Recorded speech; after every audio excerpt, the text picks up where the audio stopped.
Hej, jeg hedder Annette, og det jeg skal vise jer i den her video, det er hvordan man skifter batteri og O-ring, som er inkluderet i vores service kit.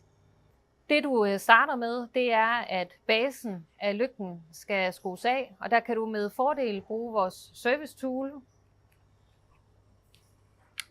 Skruer den af, og så vil du kunne se batteriet her. Det tager du ud og afleverer i en genbrugsbeholder til batterier.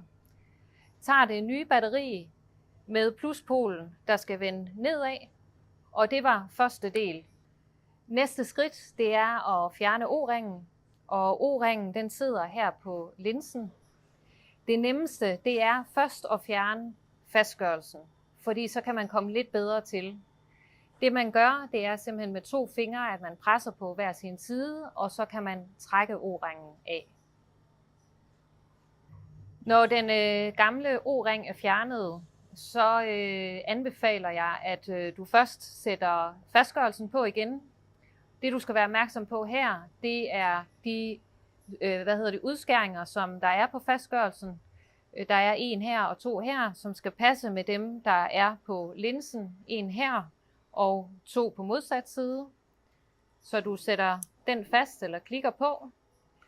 Så skal du tage posen med O-ringen og starte med sådan lige at knuppe den, så du er sikker på, at der er silikone på hele O-ringen.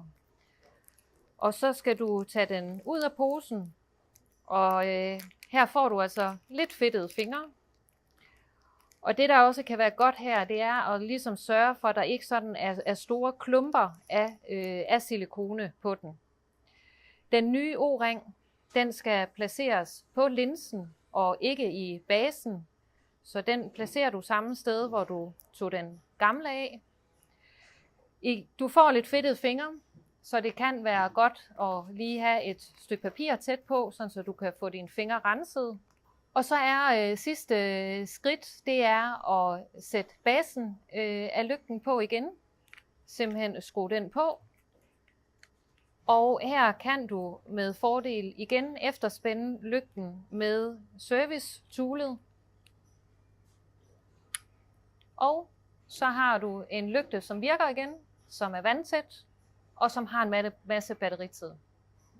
Jeg håber, du fandt videoen nyttig. Og hvis du har lyst til at vide mere om vores produkter eller se andre videoer, så kan du gøre det på vores hjemmeside.